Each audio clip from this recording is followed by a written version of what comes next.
Wednesday, the 2nd of February. My goodness, isn't time just flying by?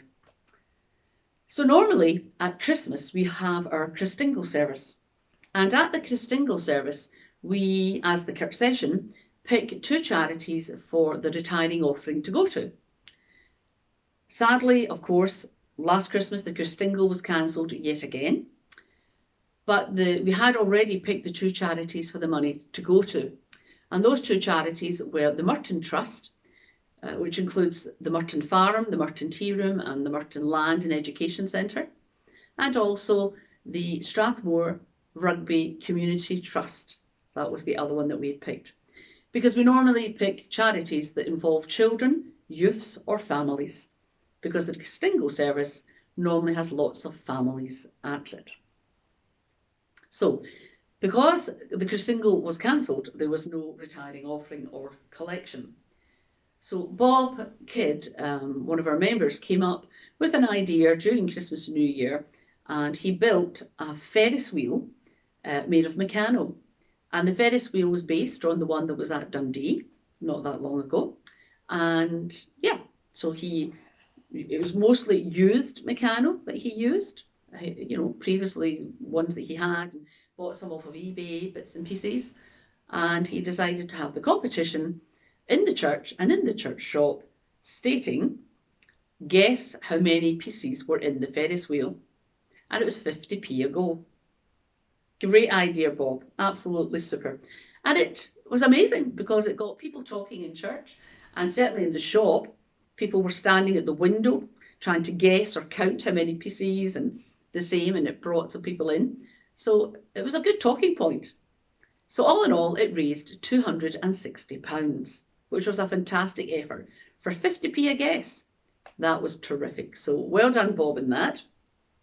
So at church on Sunday, the winner was announced, and there was two representatives in church from these organisations, these trusts, to collect their cheques for £130 each. The winner, the actual main pieces were 844, and this person guessed 846. So they got a voucher for Asda. But as I said, well done. Now, the Merton Trust, as it is amazing what it does. It takes in the farm where many families and people go around and they can see the animals, they can feed the animals, wander around. They've got a lovely play area for the children.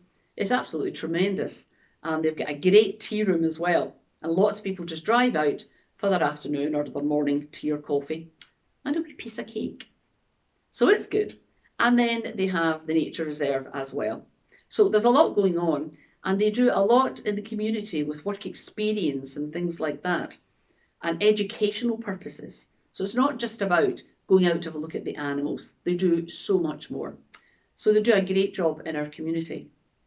I said the other trust was the Strathmore Rugby Community Trust, and they're running rugby for a huge variety of people. So, for example, the one that caught my attention was for people who are maybe don't want to run about a rugby field as they get older. So that's like me, and you can do walking rugby. They've got this great programme for autistic children, and I feel there's not enough in the Forfar community for autistic children, and that's something we are looking at. But I think it's a great thing, and they do stuff with the school pupils, and yeah, there is so much to do. So we're delighted to have helped in just a very small way to their trusts. East and Old Church, I believe, excel in charitable giving. I really do believe that.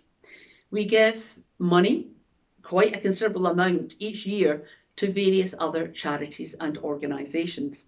And of course, that's all done normally through donations as a retiring offering, or for a specific purpose. So if you remember last year, I spoke of the leprosy mission appeal for leprosy, for shoes for people with leprosy. And we brought in £1,000. And then the Woodland Trust, which is to commemorate the COVID era, as I'm now calling it, and also part of the Queen's Platinum Jubilee to plant trees. We have raised, I think, just short of £900 for that. So that's the Woodland Trust for trees and planting them in our community. And, well, so much more that I could just go on and on about what we do, but that's just some of them. We give lots of food up to the Lowson Memorial. And the big thing that many people don't realise, because again, we don't really broadcast it, is that we give out a huge amount of money in food vouchers ourselves. Lowson Memorial do a great job with our food project. So there's not much point us starting something similar. So we give our food donations to them. And what we find benefits our people, not our people, but our community from us, is receiving food vouchers to give them the autonomy to buy what they want. We also give of our time and our talents and our money, and that's all giving to others and giving to charities. But we do lots of activities, and as I said, using our time and our talents as well as our money. But people have only so much spare money. Let's be honest. We cannot give to everything because otherwise we would be the ones without any money. And we have to live and be able to support others. So people have only a certain amount of spare money and they donate to charities that mean something to them.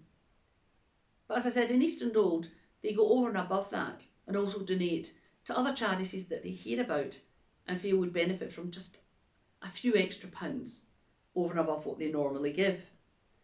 But East and Old members and friends give so much of their time and their talents for charitable work as well.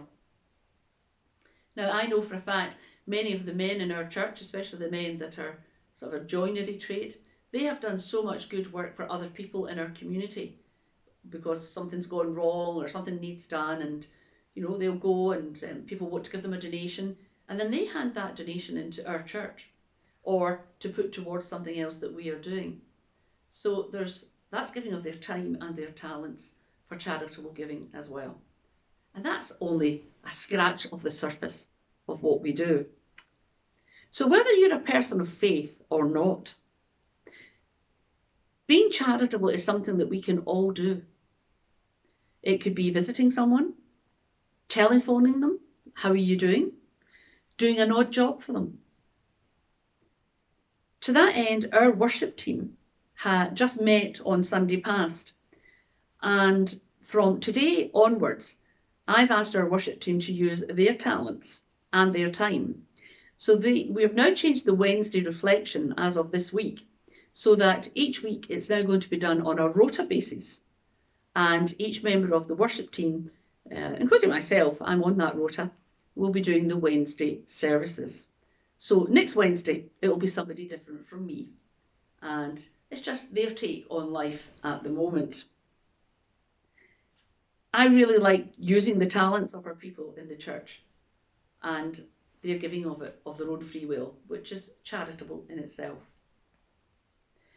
However, we don't like to waste, or we don't like to misuse our time and talents as well, especially when they can be used in other ways.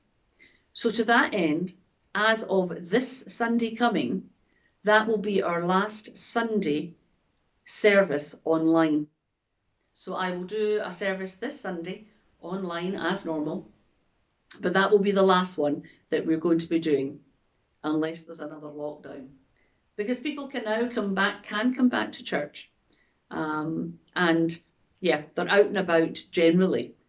So we've decided my talents and the talents and time of our members can be used in a different way.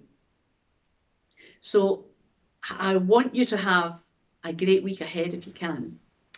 And I hope you'll join us this coming Sunday for our last service online. And then every Wednesday thereafter, just the Wednesdays, with different members of our congregation doing their bit of giving of their time and their talents. Have a great week ahead, folks. God bless.